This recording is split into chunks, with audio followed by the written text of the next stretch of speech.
That is it from our studio in Salford here this morning. What we're going to do now is go live to Bishop Auckland to bring you our general election outside broadcast.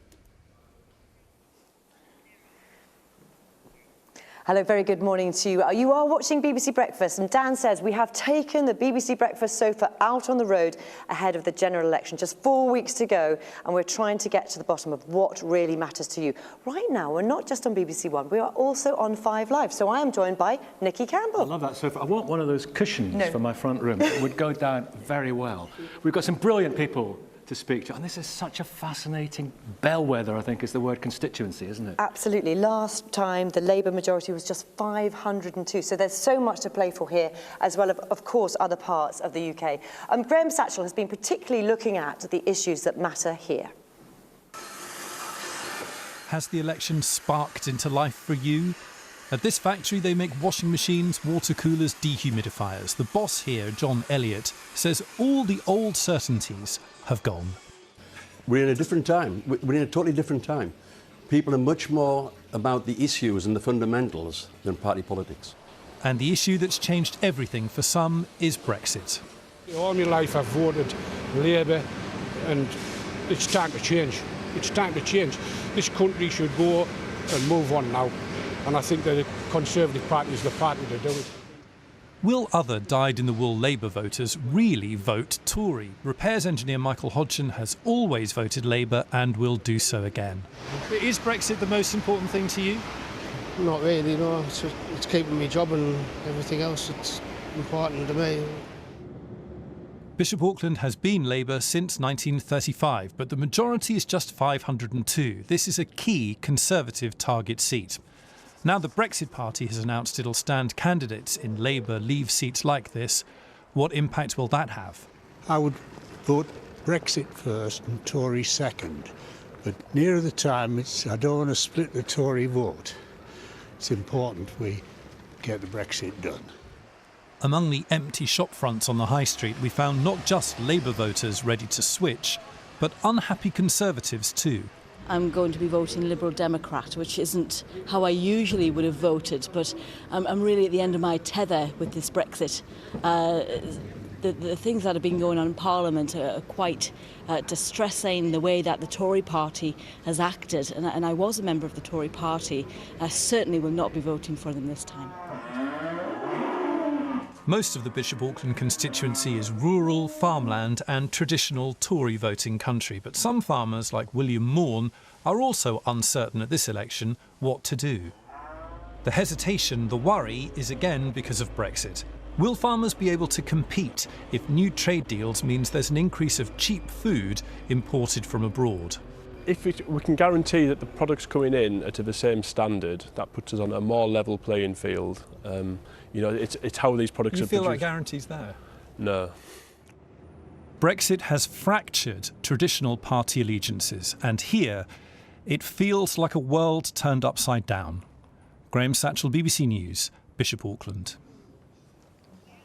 Well, so many questions that we do not know the answers to. We are broadcasting this morning from the constituency of Bishop Auckland. And just to let you know, there are 4 candidates declared here so far. You'll be able to find the full list at BBC Online after the close of nominations later this week. And also, of course, wherever you are going to vote, if you go to there, you'll be able to find who is standing in your constituency. So this morning, we're here because it could be at one of those really key places. We know that the Labour majority last time was really slim, 502. And I kind of get a sense of history here. We're standing in the throne room at the moment, where, of course, the bishops here, the Prince Bishops, would have greeted really important people and had very important discussions. We're looking at what matters to you, and we've got a fantastic panel and also some guests as well, voters. And I have currently left them in the very safe hands, I think, of Nikki Campbell. Morning, Nikki. We've got some very important people here. Never mind your bishops. Some fantastic people to speak to. This was a big Leave constituency. But I was struck by speaking to you, John. You're a big Leaver, big businessman in the area. You just want to get it done, whichever way. You just want to get the whole thing finished. Exactly right. I think Brexit is a symptom of a bigger problem, our Parliament. I really believe we've got a very poor Parliament. That's what we need to change. And this is an opportunity for the voters to have our way.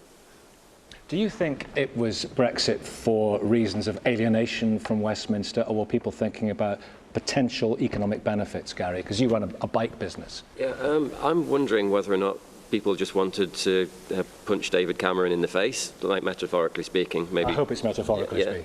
Yeah, just a symbol, a vote to say that they're unhappy with how things are going. And yet it seems that we're going to continue with possibly another how long of Conservative government. It's kind of a bit strange that people are voting for a change, but actually everything's going to stay the same. Yvonne. Well, I think the vote for change was actually the referendum, wasn't it? And I think now that we've got Boris in, as PM, he has actually said that he will do it, and he's been stifled because he's in a hung parliament. I think if we can manage to get a majority, I think it would have. I think it's gone on far too long. It's starting to affect people. People are just bored with it, and we just want it done, really. Is there not a danger that, it's overshadowing everything, and it has done. All the other issues on the second rank? That doesn't mean that we don't have to sort it out in a way that works for all of us, though, does it? Just because we're bored with it, just because we've had enough of it. That's actually even more of a reason to let's get this sorted out. But we need to come together to do that, because actually none of us can decide. And I agree with you, John, Parliament can't sort it out for us. We need to do that. Well, I think Parliament's got to. That's because we've got an incompetent Parliament. That's the problem. We need better politicians. And this is a chance for the voters to exercise our rights. And with those politicians we're not happy with, let's move them. Why do you feel we have a lesser calibre of politician? I don't know why. It's our choices. We've got a choice between not very good and not very good. So we pick not very good every time. I think most people are disappointed with politicians. They perform very badly. It's very unlikely to get things right, in my opinion. But shuffle the pack, you just get the same pack all over again, don't you? Isn't that the problem? Yeah, it seems strange that the Conservatives have led us into this mess. The Conservatives are promising to get us through this mess and out on the other side, whereas there's actually no guarantee that there's going to be anything other than mess coming over the next decade. You mentioned mess a lot. Yeah, is it a mess? The only reason it's a mess is because the Conservative government keeps getting blocked by Labour and Liberal and all the rest of them put together. It's the only reason that it's still a mess, because it hasn't got a majority to push it through and get it sorted. Definitely, I agree with you on that. I think I was neither leave nor remain. But I think now the uncertainty, I run a small business in Bishop Auckland, and I think the uncertainty is just going to, it's not causing good times at all. And I just think Parliament, as John says, they need to be changed. It does need to be a change, definitely. Alex, did you vote in the referendum? No, I wasn't old enough to vote in the referendum, so all of it is, I'm kind of catching up with it all in the past. So are we all. Yeah, so I'm still a little bit lost with it all, but again, I also own a small business in the town, and the uncertainty of it all, not only for my business but also for my future kind of thing. So when it comes to this particular election, are you thinking about who's going to vote, where you're going to vote and what the most likely outcome would be for remaining? Yeah, so my constituency is Weardale, so my business is in Bishop, but I live in Weardale.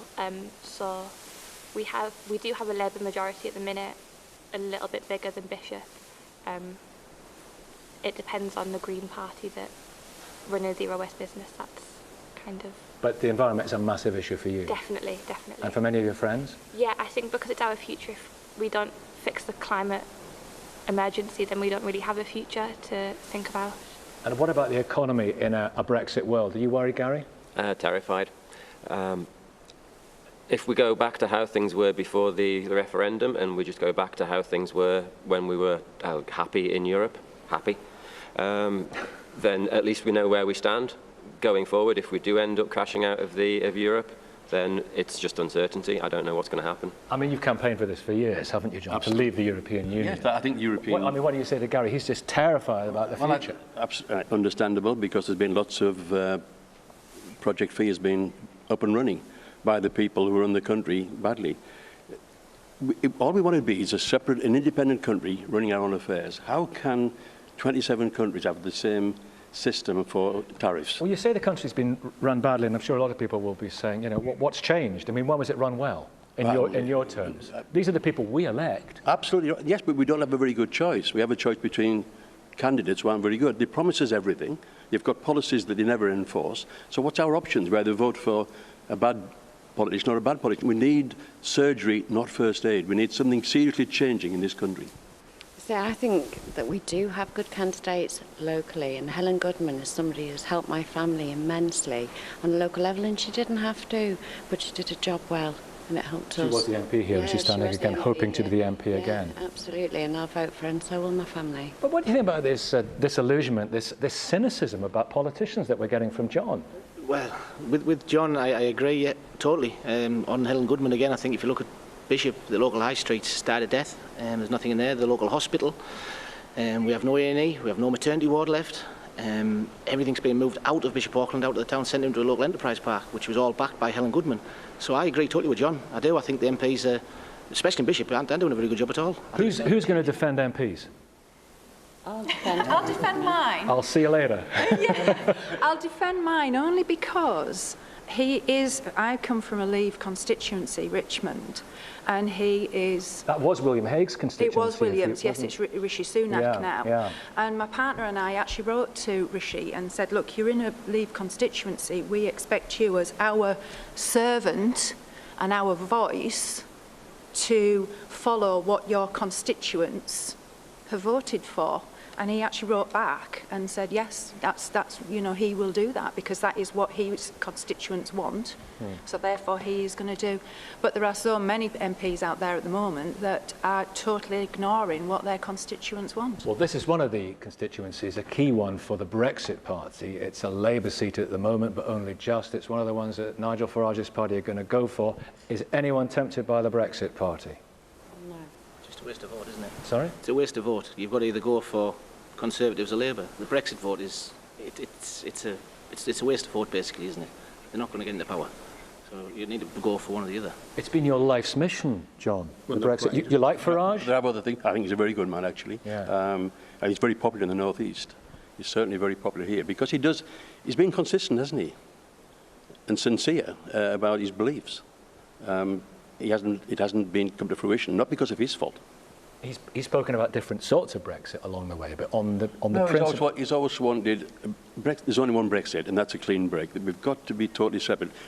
We're not leaving Europe. We still want to work with the Europeans and trade with them. We want to be treated by the Europeans equally. Okay. We want equal trade with them. Loads of issues. We got through them. Thank you very much indeed. Louise?